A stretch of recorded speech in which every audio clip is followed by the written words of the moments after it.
बिस्मिल्लाहिर्रहमानिर्रहीम, अस्सलाम वालेकुम नाज़रीन, आप देख रहे हैं द लास्ट आवर। मैं हूं यासिर रशीद।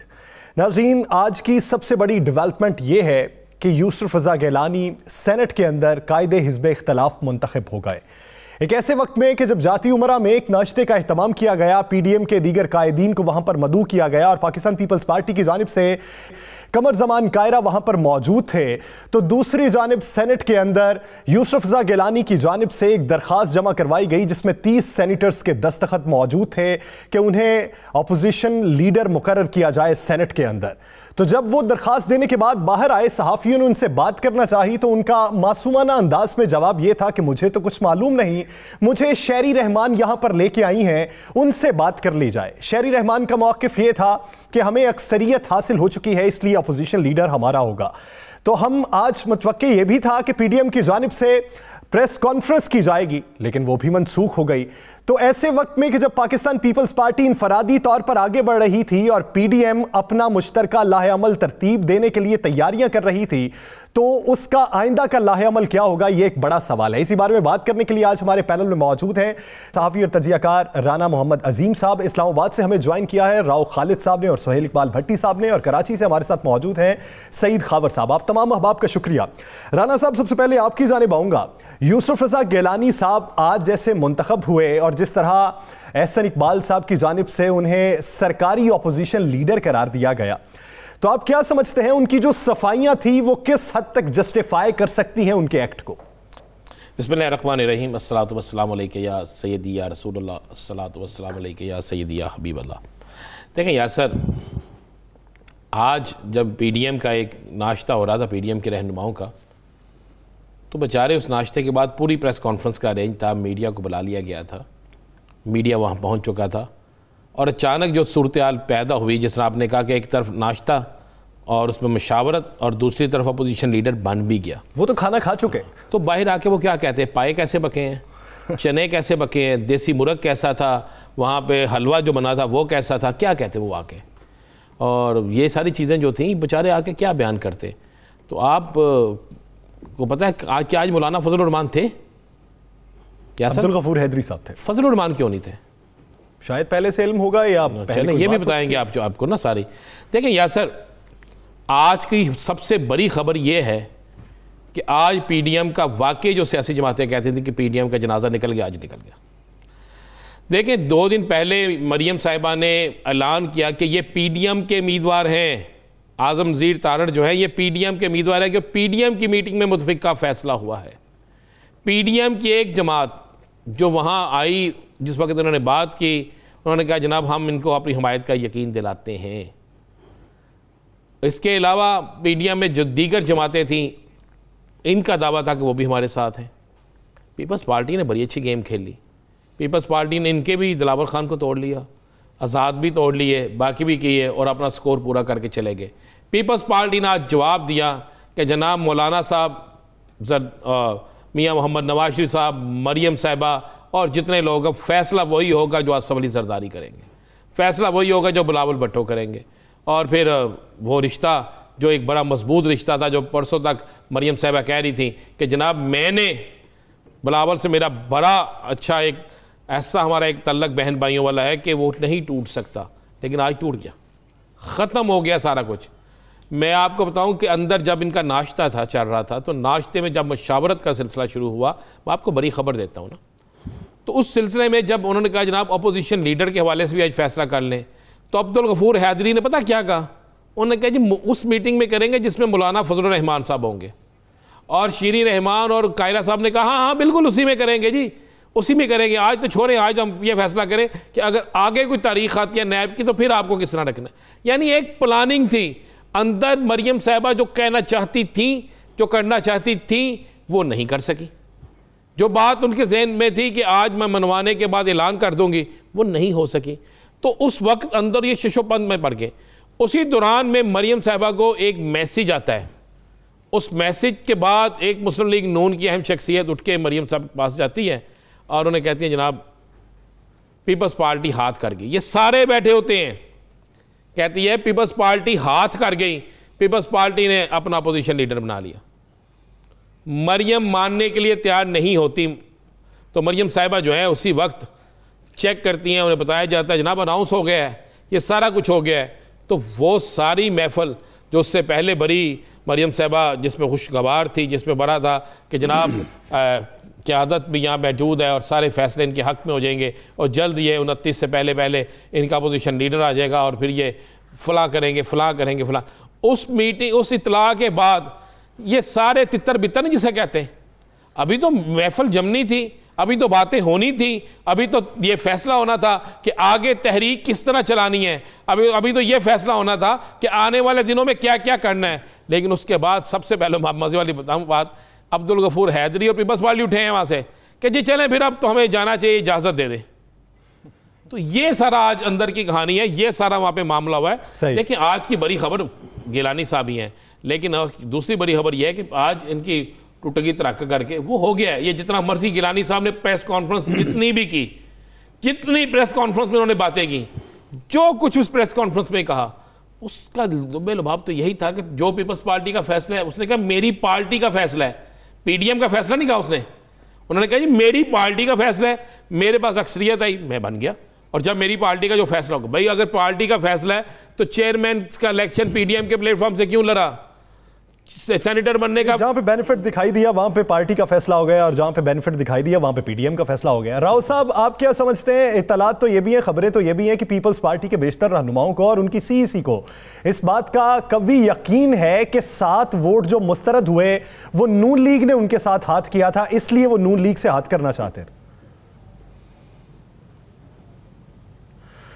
देखिए बात यह है कि वो कहते मुख्तारिया गल वध गई है, ये तो मुख्तारिया गल पूरी की पूरी खुल के चौक में आ गई है। अब किसी को अगर कुछ शक शुबा है कि जी किसने किसके साथ क्या किया है, तो वो फिर अपने आप को बेवकूफ़ समझ रहा है, यानी बेवकूफ़ ही उसको कहा जा सकता है। इतना भी भोले नहीं होते ये सियासतदान कि इनको पता ना हो, सबको पता है। मरियम ने क्या ट्वीट किया था जब उसने कहा था कि मैं बिल्कुल भी आज मेरा दिन बिल्कुल भी मायूस कुन नहीं था, बल्कि जब आपको पता हो कि क्या हो रहा है तो फिर उसमें क्या है और किसको फोस्टर किया जा रहा है अगली लीडरशिप के लिए, तो पता तो सबको है। एक दूसरे को धोखा दिए जा रहे हैं, एक दूसरे से धोखे खाए जा रहे हैं, क्योंकि दूसरी तरफ इमरान खान है। वो डर के इकट्ठे हो जाते हैं ना जो लोग, कि वो उसने पहलवान, किसी हल्के पहलवान ने तगड़े को नीचे गिरा दिया था, तो उसने कहा तू जीत गया उठ जा, उसने कहा नहीं मैंने नहीं उठना, उसने क्यों नहीं उठना, उसने कहा मैं उठा तो ये मारेगा मुझे। तो ये सिचुएशन में फंसे हुए हैं, ये एक दूसरे को जफ्फा डाल के बैठे हुए हैं कि किसी तरीके ये तगड़े पहलवान से बचे रहे, हम अगर अलग-अलग हो गए तो हमें मारेगा एक एक को करके पकड़ के। तो वो इनमें इत्मीनान का फुकदान था। पहले दिन से हम कह रहे हैं, हम तो आज कह रहे हैं जनाजा निकल गया। मैं तो जिस दिन इन्होंने वो तहरीर लिखी थी, जिस दिन इन्होंने पॉइंट्स पीडीएम के बनाए थे, वही इनका वो ताबूत तैयार था पीडीएम का, जिसमें आखिरी कील इन्होंने वो माहिदा लिख के, वो टर्म्स एंड कंडीशन लिख के वो कील ठोक दी थी। उस ताबूत को लेके फिर रहे थे, लोगों को ये यकीन दिलाते फिर रहे थे, अपनी पार्टियों को भी अपने आप को भी धोखा दे रहे थे, लोगों को भी धोखा दे रहे थे कि ये जिंदा है पीडीएम, ये ताबूत नहीं है, ये बिल्कुल जिंदा है और ये बड़ा जिन बन गया है और अब ये ज़िमनी इलेक्शन भी जीत गया है, अब यूसुफ गिलानी भी जीत गया है, अब ये हो जाएगा, अब वो हो जाएगा। तो इनको अब मेरा ख्याल है यकीन कर लेना चाहिए। अब तो इसमें से इतनी सड़ांद आनी शुरू हो गई है इस पीडीएम की लाश से कि अब मेरा ख्याल इसकी तदफीन खुद ही कर दे, बजाय इसके कि किसी और को उसके ऊपर कोई या फिर इनकी चिता जलानी ना पड़े पीडीएम की। तो ये देखें, सियासत जो है ना वो मुमकिनात का खेल है। तो जो मुमकिनात समझता है और जो मुमकिन करना जानता है चीज़ों को, वो कर लेता है। इसमें कौन सी साइंस है कि वही लोग एक तरफ जाते हैं, संजरानी साहब जीत जाते हैं, एक तरफ जाते हैं यूसुफ गिलानी साहब जीत जाते हैं, फिर मिर्ज़ा अफरीदी साहब जीत जाते हैं और फिर ये अपोजिशन लीडर बन जाते हैं। वही लोग हैं, वो फिर रहे हैं, इधर जाते हैं या उधर जाते हैं या जहाँ भी जाते हैं।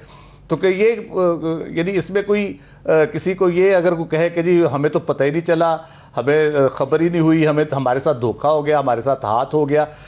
और दूसरी इंपॉर्टेंट बात यह है कि PMLN की लीडरशिप क्या है। मरियम नायब सदर है ना बालिहाज ओहदा, या मियाँ नवाज शरीफ अगर कुछ कहें या करें तो है, असल सदर तो मियाँ शहबाज शरीफ हैं।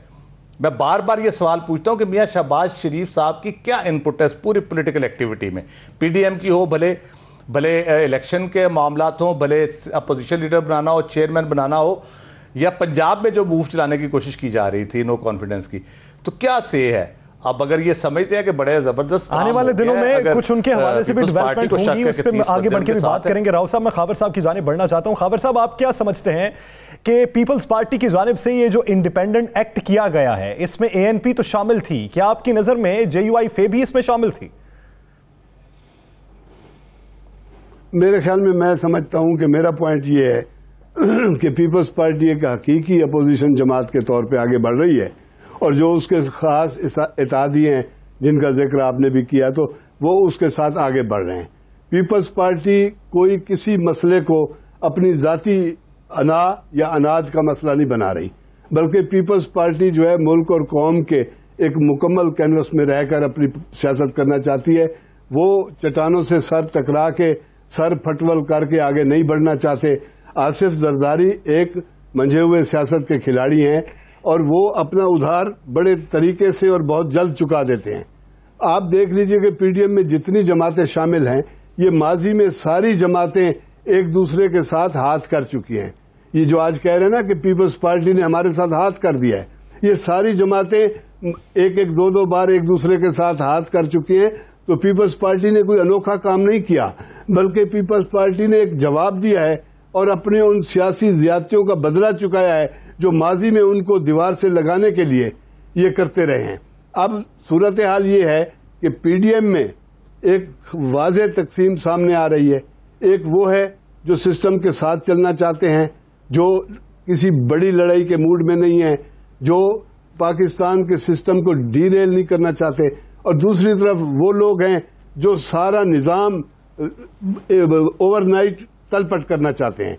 तो ये पीडीएम में तकसीम वाजे हो गई है। यानी खलीज की बुनियाद आप नजरियात में तब्दीली समझते हैं, नजरियात मुख्तलिफ हैं, इस वजह से कामयाब रहे हैं कि जी खाबर साहब बात मुकम्मल कीजिए।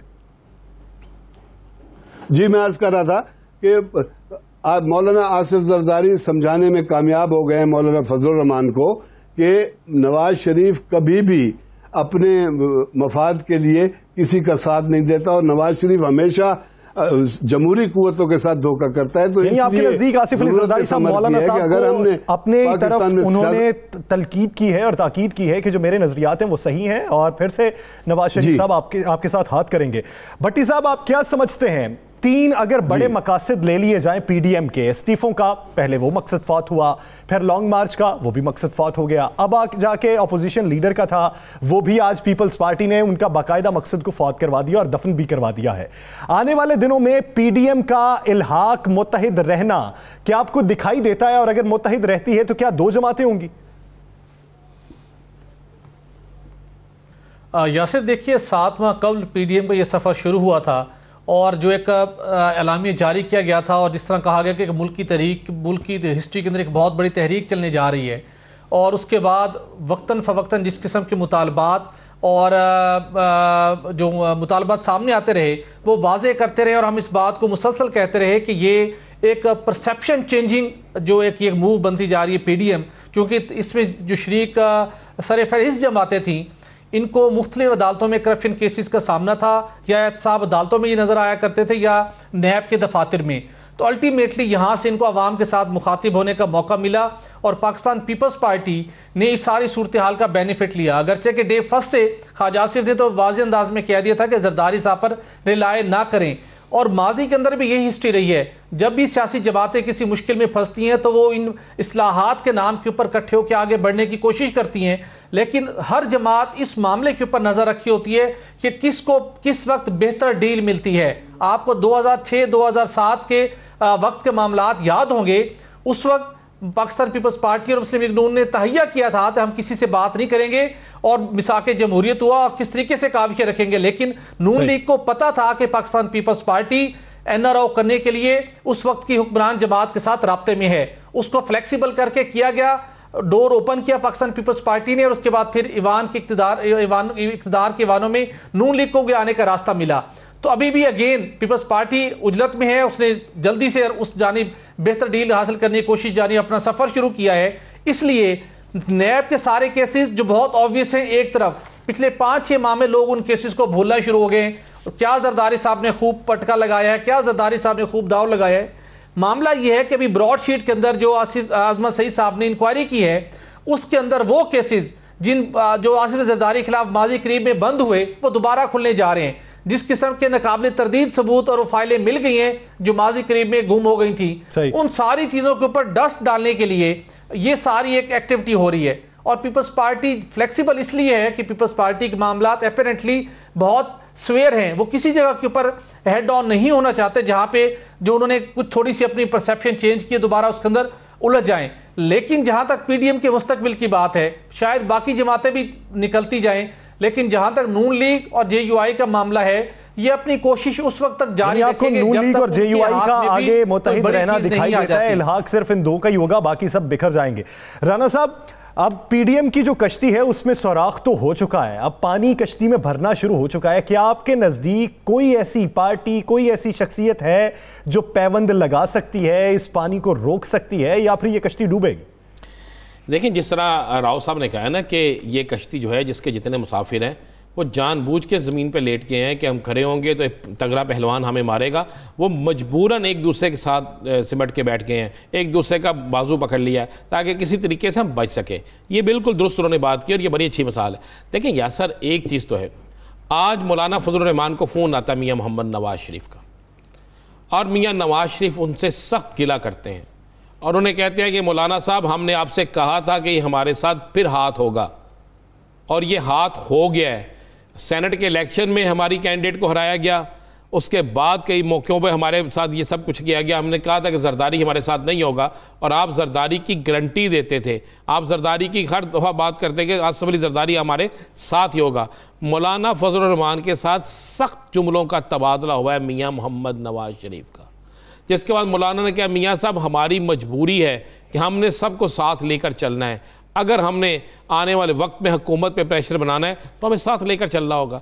तो जिस पर मियाँ नवाज शरीफ ने कहा कि मौलाना साहब, अब प्रेशर हम ही बनाएंगे, हमें पता हमने क्या करना है, लिहाजा अब आप मियाँ नवाज उसके आसफ अली जरदारी की मजीद वकालत ना करें। आपने कहा था, ये मैं आपको फ़िक्रा कह रहा हूँ, मियाँ नवाज शरीफ ने कहा कि आपने कहा था कि जो पीडीएम में फ़ैसला हुआ है उस फैसले के मुताबिक आपका शख्स जो उम्मीदवार होगा वो अपोजिशन लीडर होगा। ये गुफ्तगू हुई है यासर, मैं आपको बता दूं, अब पीडीएम अगर जुड़ना भी चाहे, इकट्ठी होना भी चाहे, तो इकट्ठे होकर भी क्या होगा मैं आपको ये भी बता देता हूं। पहली बात, अब ये इकट्ठे नहीं हो सकते, ये इख्तलाफात आपको आने वाले चंद दिनों में बड़े तेज नजर आएंगे। फैसला हुआ, उसकी तायीद नहीं हुई तो इकट्ठे कैसे हो सकते हैं? अब आने वाले दिनों में क्या होगा, अगर ये इकट्ठे भी हुए तो मरियम हर उस फैसले की मुखालफत करेगी जो आसफ अली जरदारी जो राय देंगे या फैसला लाने की कोशिश करेंगे, और मरियम जो फैसला लाएगी उसकी वो मुखालफत करेंगे। मेरी आज पाकिस्तान पीपल्स पार्टी के जो रहनुमा है सरदार लतीफ़ खोसा, मेरी उनसे बात हुई तो उन्होंने कहा जनाब, जब बीबी के कातलों की वकालत करने वाले को जानबूझकर ये हम मुकाबले में लेकर आएंगे तो हम तो इन्हें किसी सूरत फिर बर्दाश्त नहीं करेंगे। ये कहा गया, ये अब्दुल लतीफ़ खोसा साहब ने मुझे खुद कहा, ये पहले भी बात कर चुके हैं। तो अब मुझे एक बात बताएं, अब कौन इस कश्ती को जो है उसके सुराख ख़त्म करेगा? इसके सुराख ख़त्म नहीं हो सकते यासर, मैं आपको बिल्कुल ये कह रहा हूँ। और आपको एक और ख़बर दे दूँ जनाब, आज के फैसले के बाद शाहिदा खान आभासी ने पैगाम पहुँचाया मियाँ नवाज शरीफ को। आज के फैसले के बाद 3 और ख्वाजा बरादरान ने मियाँ साहब को ये पैगाम पहुँचाया कि मियाँ साहब, फैसले मुशावरत से करें, फैसले 4 लोगों तक ना रहने दें, फैसले के लिए पूरी जमात को इत्माद में लें तो ये हाल ना हो। ये मैं आपको बिल्कुल कन्फर्म बात बता रहा हूँ कि उन्होंने कहा कि मियाँ साहब मुशावरत से फैसला करें। आप फैसला मरियम साहबा करती हैं, परवेज़ रशीद साहब करते हैं, 1-2 और बंदे में इनके फैसला कर लेते हैं और उसको पूरी जमात के ऊपर मुसल्लत कर दिया जाता है। कोई डरता बोलता नहीं है, कोई सब खामोश हो जाते हैं, कहते हैं यही फैसला है। ये मियाँ साहब तक पैगाम पहुँच चुका है और मियाँ नवाज शरीफ बेसिक तो इस पैगाम से नाराज़ हुए हैं, नाला हुए हैं। लेकिन अब जितनी मर्जी नाराज़गी दिखा दे, मुस्लिम लीग नून के अंदर वो लोग जो इंतज़ार में थे इस बात के कि मरियम जो है वो जो खेल खेल रही है उसमें अगर वो कामयाब हो जाती तो उन सब लोगों की सियासी मौत थी, क्योंकि उन सब पे निशान लगाए हुए थे। हर शख्स के मुकाबले में एक शख्स तैयार किया गया था। अब मरियम इसमें होगी मुकम्मल तौर पर नाकाम, मुकम्मल नाकाम हो गई। तो अब वो लोग बिल्कुल वाज़ेह तौर पे खुल के कह रहे हैं और इससे जहाँ पे पीडीएम टूटेगी वहाँ पर मरियम की सियासत जो है ना उसकी कमर भी टूट गई है। सही, आपको ये लगता है कि पीडीएम को अगर नुकसान पहुंचा है और अगर नुकसान मजीद भी पहुंचेगा तो उसके साथ साथ मरियम नवाज साहिबा की सियासत को भी नुकसेगा? नाज़रीन, पेट्रोलियम बहरान के हवाले से आज जो बड़े फैसले हुए हैं और ओहदों से लोगों को मुस्ताफ़ी किया गया है, इसी पर मजीद बात करेंगे एक शॉर्ट ब्रेक के बाद। Stay with us.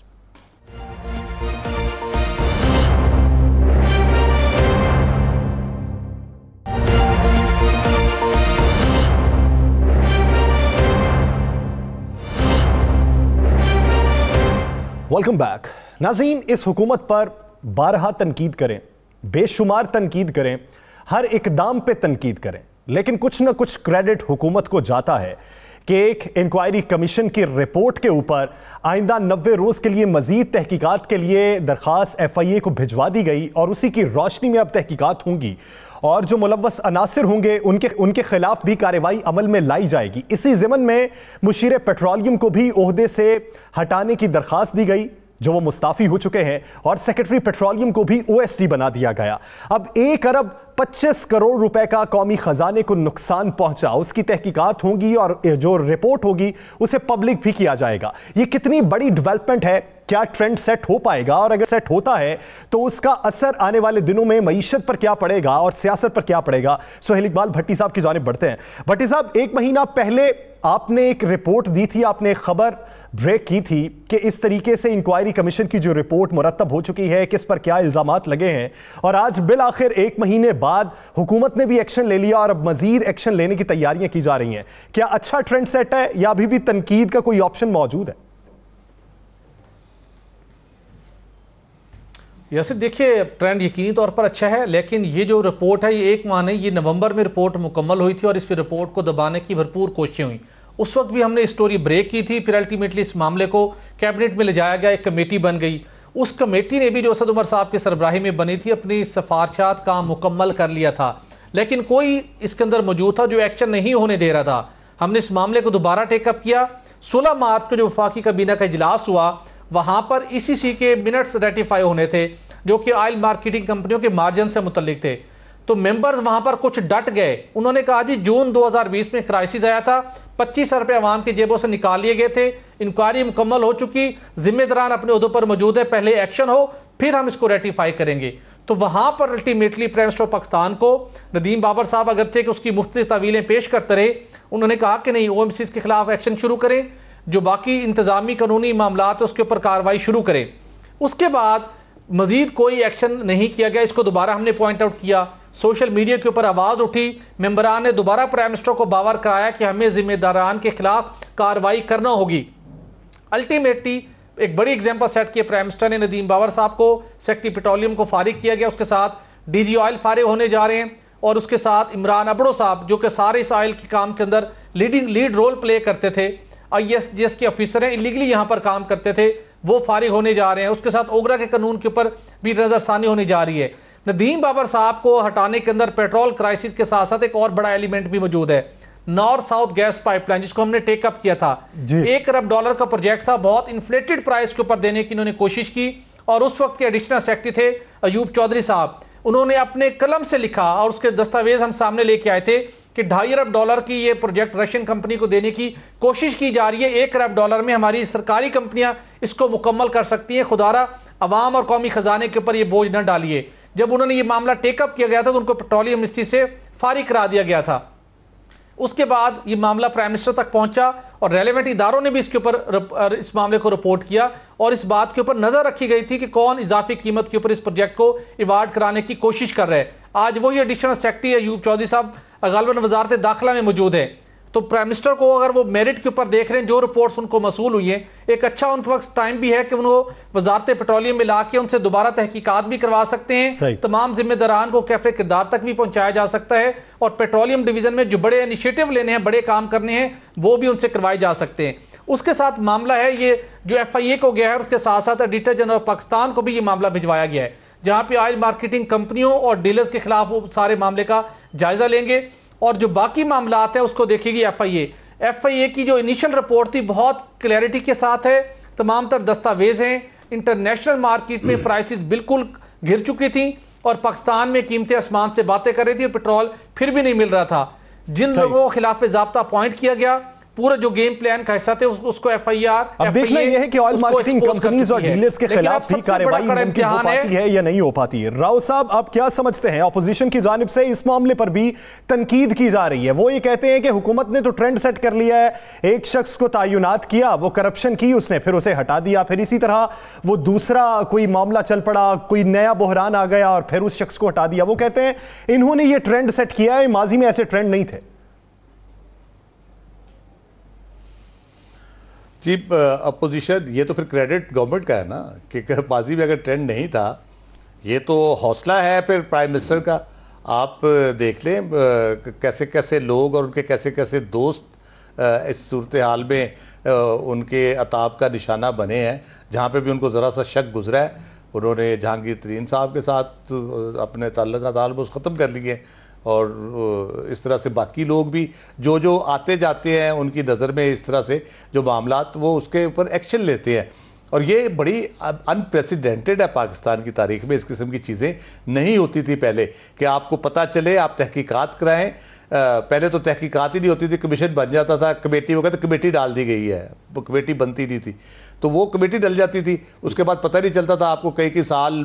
ये आपको याद होगा नून के दौर में भी पेट्रोलियम क्राइसिस हुआ था, और भी कुछ चीज़ें हुई थी, कोई इंक्वायरी हो रही है, ये हो रहा है, वो रहा है, आज तक को पता चला किसी को। लेकिन कम अज़ कम ये इस गवर्नमेंट को क्रेडिट, कम अज़ कम नहीं बल्कि यकीनन बहुत बड़ा क्रेडिट है इस गवर्नमेंट का, कि वो इस किस्म की कोई भी इशू जब आता है उसके ऊपर ना सिर्फ ये एक्शन लिया जाता है, उसके ऊपर GIDC की बात हो, पेट्रोलियम प्राइसेस की बात हो, बाकी और इश्यूज जो आए एक्शन लिया जाता है, कमीशन बने, कमीशन की रिपोर्ट्स पब्लिक हुई, पब्लिक होने के बाद उन पे एक्शन हुआ। ब्रॉडशीट का भी आपके सामने आया, आज आपके सामने ये पेट्रोलियम वाला आ गया, इसके आगे तहकीकात होगी, उसके नतीजे नतीजे जो भी निकले। असद उमर की प्रेस कॉन्फ्रेंस, हुकूमत को क्रेडिट तो जाता है कि इस तरह का जो मिसाल कायम की गई है, माज़ी में ऐसी मिसाल तो थी नहीं। राना साहब, अब आगे बढ़ते हुए, ये तो पेट्रोलियम बहरान है, लेकिन इस वक्त जो सर पे मुश्किल आन पड़ी है वो तो महंगाई का चैलेंज है, और महंगाई पे काबू पाने के लिए इकदाम भी किए जा रहे हैं, लेकिन उसका हासिल कुछ नहीं हो रहा। आप क्या समझते हैं कि इस महंगाई का असर सरकारी इदारों पे भी पड़ेगा? देखिए, ऐसा पहले तो बता दूं कि वो बात हो रही थी PDM की, तो उसमें जो शेरी रहमान थी वो इस्लामाबाद थी, वहाँ पे कायरा साहब थे। शेरी रहमान से इस्लामाबाद के अंदर ये सवाल किया गया था, तो मैं ये बात एक तो क्लियर कर दूँ, क्योंकि उस वक्त तेज़ी से एक फिक्र आप सही तरीके से हम आप बता नहीं सके अपने नाजरीन को। जहाँ तक ये महंगाई का मामला है, मैं आपको ये एक बड़ी मुसद्दका इतला देता हूँ कि एक रिपोर्ट बनी है, और ये रिपोर्ट बड़े बेहतरीन अदारे की तरफ से बनाई गई है। उसमें उन्होंने बिल्कुल वाज़ेह लिखा है कि वज़ीर-ए-आज़म पाकिस्तान की हदायत पर जितनी भी कोशिश की जाती है, उसमें सबसे बड़ी रुकावट जो है महंगाई कंट्रोल ना होने पर, वो ब्यूरोक्रेसी है।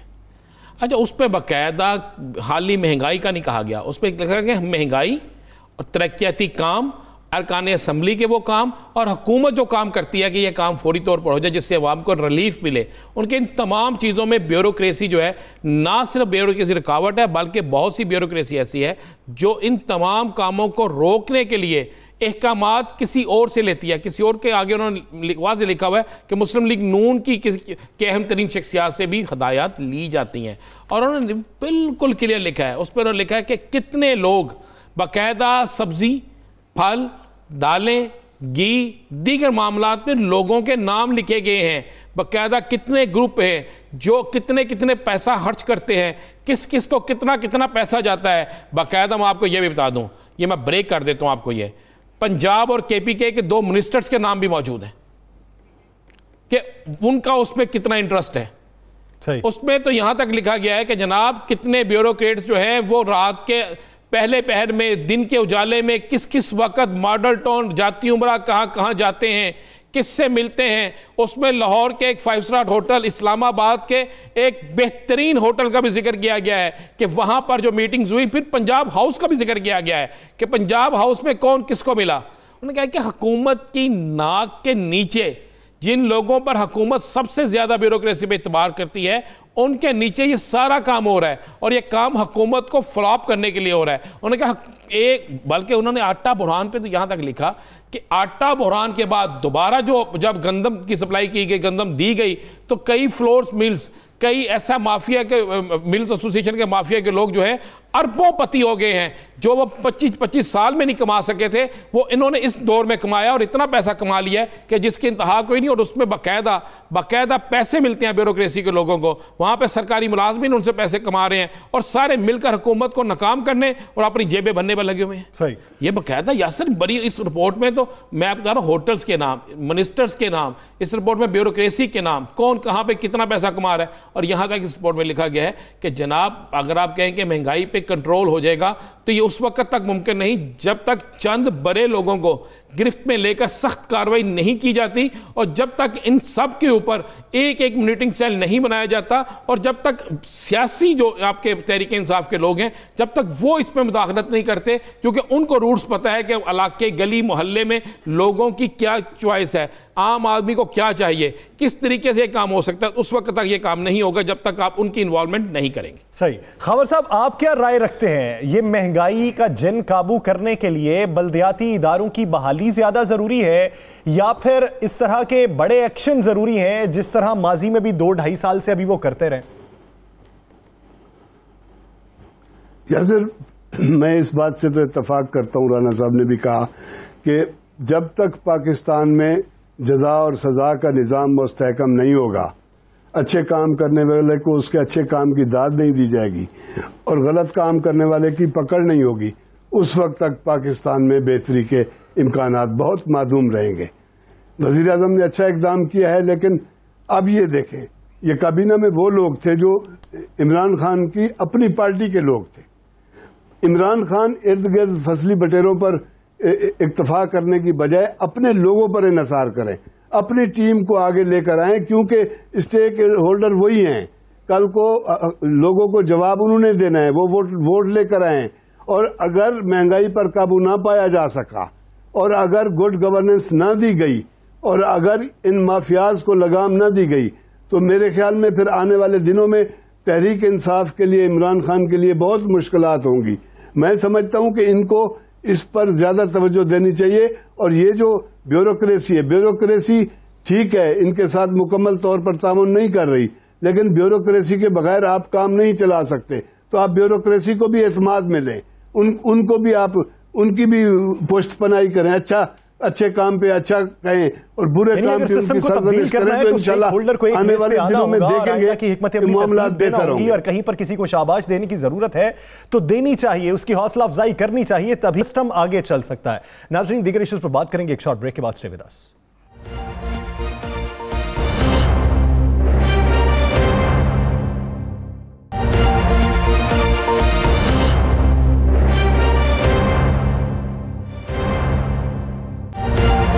Welcome back. नाज़रीन, आज सेनेट में कायदे हिज़्ब इख्तिलाफ गिलानी साहब के मुंतखब होने पर नून लीग ने भी अपनी भड़ास निकाली है और दूसरी जानिब पीपल्स पार्टी ने भी किसी हद तक जस्टिफाई करने की कोशिश की है, लेकिन इस मामले में मौलाना फजलुर रहमान की खामोशी सुनाई दी है। उनका कोई बयान नहीं आया, ना नाराज़गी का इजहार किया, ना किसी से गिला किया। ये राब्ते अगर उनके हुए तो कैसे हुए?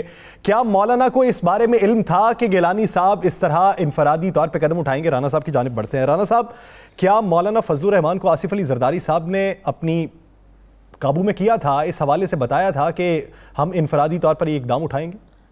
बिल्कुल यासर, मैं आपको बिल्कुल क्लियर बताऊँ, मौलाना साहब को इस बात का इल्म था।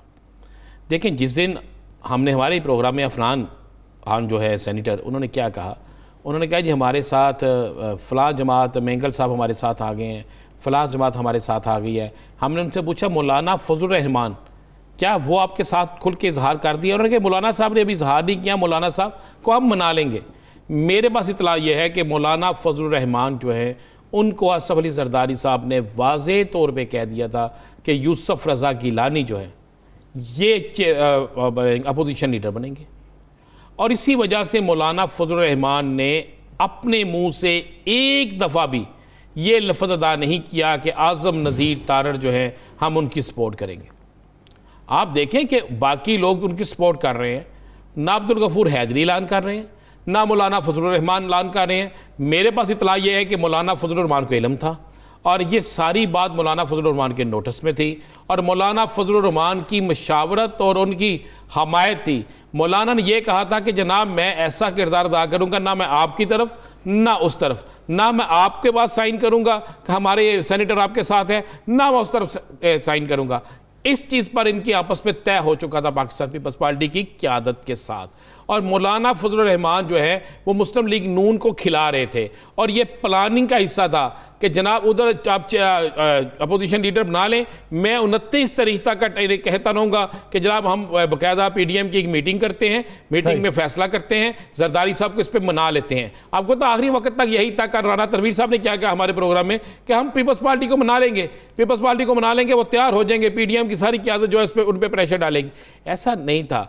ये मौलाना खिलाते रहे और ऐसा कमाल का खिलाया मौलाना ने कि मौलाना बाकायदा आसफ अली जरदारी के साथ राब्ते में भी थे, मियाँ नवाज शरीफ के साथ राब्ते में थे, और मौलाना ने एक दफ़ा भी ना मुस्लिम लीग नून को साइन करके दिए कि जनाब मेरे सेनेटर जो है वो आपकी हमायत करते हैं, ना आसफ अली जरदारी को, और दरमियानी रास्ता दोनों तरफ वो खेलते रहे और खिलाते रहे वो इस तरीके से कि आसफ अली जरदारी सब जो है उनका काम पूरा हो जाए। क्या मौलाना, मेरे पास तो ये भी मुसद्दक़ा इत्तला है कि जिस वक्त यूसुफ रज़ा गिलानी अपोजिशन लीडर के लिए सेनेट चेयरमैन सेनेट के पास गए हैं, मौलाना साहब को उस वक्त भी इत्तला थी, मौलाना साहब के नोटिस में था, सारा कुछ इत्तला थी, और मौलाना साहब बेहतरीन तरीके से खेलते रहे। और आप उसके बाद मुझे बताएं चेयरमैन पीडीएम के चेयरमैन हो और पीडीएम का फैसला मुस्तरद हुआ हो और सारा कुछ हुआ हो, उस पर फटा पड़ा हो और उनकी तरफ से कोई चाहो जलाल वाला बयान ना आए, उनकी तरफ से कोई बात ना हो। एक नई खबर ब्रेक कर दी है, इस पे मौक़िफ़ ले लेते हैं राव साहब का भी। राव साहब, अगर बात ये दुरुस्त है तो फिर तो हाथ पीपल्स पार्टी ने तो नहीं किया, पीपल्स पार्टी तो खुल के सामने आई थी कि अपोजिशन लीडर हमारा होगा, तो फिर तो ये हाथ नून लीग से मौलाना कर गए। अभी तो इनको समझ ही नहीं आ रही कि ये हाथ है किसका। एक दूसरे को कहते हैं वो उसके साथ हाथ कर गया, उसके साथ हाथ कर गया, ये हाथ को और दिखा गया इनको। देखिए, अगर इनमें इतना इनको यकीन है कि ये आज के फिगर के बाद जो गिलानी साहब को 30 का फिगर मिला है अपोजिशन के लीडर बनने के लिए साइन करके लोगों ने दिए हैं, उसके अलावा 27 और अपोजिशन के मेंबर हैं, इसका मतलब है 57 लोग हैं जो अपोजिशन में हैं। तो सुबह ये संजरानी साहब को फ़र्क कर सकते हैं, लेकिन ये नहीं होगा क्योंकि यहाँ भी कोई ना कोई हाथ दिखाएगा इनके साथ अगर ये करने की कोशिश करेंगे। तो ये गेम बड़ी खुली है। मैं पहले जैसे शुरू में कहा कि ये गेम खुल गई है पूरी तरह से, बीच चौराहे के ये हंडिया फूट चुकी है, हर किसी को पता है। अब सिर्फ शर्मिंदगी बचाने के लिए, एक अपनी जान बचाने के लिए और शर्मिंदगी से बचने के लिए वो टामक टोइयाँ मार रहे हैं। कभी इतने सख्त बयान एक दूसरे की नस्लों को बुरा कहने के बाद कहते हैं नहीं हम इख्तलाफी बयानात नहीं देना चाहते, पार्टी को रोक दिया गया है, पार्टी ये ना करे वो ना करे। उनको पता है, ये जो खौफ से जुड़े बैठे हैं इनको पता है कि ये अगर लड़ पड़ेंगे आपस में ओपनली तो उसके नतायज क्या निकल सकते हैं। इसलिए ये एक दूसरे को ताने देते रहेंगे, लगे रहेंगे, किसी ना किसी बहाने कभी मिल बैठेंगे, कभी दूर होकर बैठ जाएंगे, लेकिन ये रहेंगे उसी जगह पे। यानी आपके नजदीक अभी पीडीएम को अंदाजा नहीं है कि हाथ है किधर और किस तरफ से आया और किसको लग गया। भट्टी साहब, आप क्या समझते हैं, जमाते इस्लामी जिसने सेनेटर मुंतखब करवाने में चेयरमैन सेनेट और डेप्यूटी चेयरमैन सेनेट के इंतखाब में हिस्सा नहीं लिया था, पीपल्स पार्टी ने ऐसी क्या ऑफर कर दी या क्या यकीन दहानी करवा दी या क्या मुतालिबा कर दिया कि वो इनको वोट देने पर रजामंद हो गए? जैसे उसकी वजह यह जो भी राव साहब ने उसकी निशानदही किया वो नामालूम हाथ है, वही उसकी वजह बनी और उन्होंने अल्टीमेटली वो इस बात के ऊपर राजी हो गया और सिनेरियो ये चेंज हो गया। लेकिन मेरा सवाल ये है यासिर, यहाँ पर 7 माह की एफर्ट सारी इन्होंने करके देख ली और इस दौरान सरकारी मशीनरी का, सरकारी वसाइल का बेदरेग इस्तेमाल हुआ इस सारे सिचुएशन को हैंडल करने के लिए। अल्टीमेटली नुकसान कौम और मुल्क का हुआ। हुकूमत की तवज्जो भी इन मामलात पे लगी, बहुत बड़े बड़े मंसूबे थे जिनके ऊपर हुकूमत उस तरीके से फोकस नहीं कर पाई। एंड रिजल्ट आज इनके सामने है। अब अपोजिशन लीडर भी बन गए, पीडीएम से पीपल्स पार्टी आउट भी हो गई। अब इन 7 माह के दौरान अवाम के मसाइल के लिए और मुल्क को आगे ले जाने के लिए कहाँ पर कोई बात हुई या बैठ के उस मसाइल को हल करने के लिए बात हुई? मेरे ख्याल में सारे सिनेरियो के अंदर अब इनको होश के नौखन लेकर बैठे, एक मुफीद और मुस्बत अंदाज में अपोजिशन के तौर पर हिकमत अमली तरतीब दी जानी चाहिए। आगे बढ़ेंगे नाज़रीन और बात करेंगे कि सिंध कोर्ट के सखर बेंच ने जो फैसला दिया था, जो 2 मेंबराने सूबाई असम्बली की मुअत्तली का नोटिफिकेशन उन्होंने कहा था और कि इनको मुअत्तल कर दिया जाए सग गजीदगी के मामले पर, जिस पर इख्तलाफ किया गया सिंध हुकूमत की जानिब से, तो अब अपोजिशन की जानिब से उसे सराहा जा रहा है। तो इसकी डिटेल लेंगे कि सग गजीदगी के वाक़यात कितने पेश आए थे और इसको लेकर सिंध हुकूमत कितना चैलेंज का शिकार है। खावर साहब की जानिब बढ़ूंगा। खावर साहब, सगजीदगी के मामलात अगर देखे जाएं, ऐसे वाकयात तो पिछले 5 सालों से रूनमा हो रहे हैं। एंटी रेबीज वैक्सीन नहीं मिलती, उसके बाद हंगामी तौर पे अस्पताल पहुंचाया जाए तो इलाज नहीं होता, तो अब उसका अल्टरनेट क्या होगा? अब कौन सी हिकमत अमली होगी, कौन सी प्लानिंग होगी कि इन वाकयात से वो बच सके? वैसे तो यासिर ये पूरे मुल्क का मसला है, लेकिन चूंकि इस वक्त सगजीदगी के हवाले से सिंध रेडार पर है तो मैं अर्ज करता चलूं कि सिर्फ इसी साल जो है वो 11 अजला में तकरीबन 6000 वाक़यात रूनुमा हो चुके हैं, और इससे पहले पिछले साल जो है 1.25 लाख के करीब केसेस थे, उससे पिछले साल भी 1.25 लाख केसेस थे। तो ये 1.25 लाख की एवरेज चल रही है। एक साल में 1.25 लाख लोग सरगजीदगी से का शिकार होते हैं, उनमें से बेशतर लोग अमवात का शिकार भी हो जाते हैं। अब सूरत हाल ये हुई है कि हुकूमत इस मामले में और इंतजामिया जब कोई बड़ा कदम नहीं उठा सकी, लाड़काना में एक वाकया हुआ और एक इसमें जामशोरों में हुआ, तो हाई कोर्ट ने ये हुक्म दिया था कि अब अगर कहीं सरगजीदगी का मामला हुआ तो उस इलाके का MPA जिम्मेदार होगा और हम उसको मुअत्तल कर देंगे। खबर साहब कंक्लूड कीजिएगा, टाइम कम है। पहला वाकया एक लाड़काना में हुआ और दूसरा जामशोरों में हुआ, तो इन दोनों MPAs को मुअत्तल कर दिया गया, लेकिन उसके बाद सिंध हुकूमत ने नाराजगी का इजहार किया है, लेकिन उसके बाद एडवोकेट जनरल ने इनको समझाया है कि अदालत के साथ लड़ने की बजाय हम मामलात को बेहतर बनाएं। अदालत के साथ लड़ने की बजाय मामलात को बेहतर करें और अब मामलात करने की कोशिश की जा रही है। उम्मीद करते हैं कि मामलात बेहतर हों। बहुत शुक्रिया तमाम साहिबान के इस हवाले से अपना वक्त देने के लिए। नाज़रीन, द लास्ट स्टार से मुझे दीजिए इजाजत। अल्लाह ने के बाद।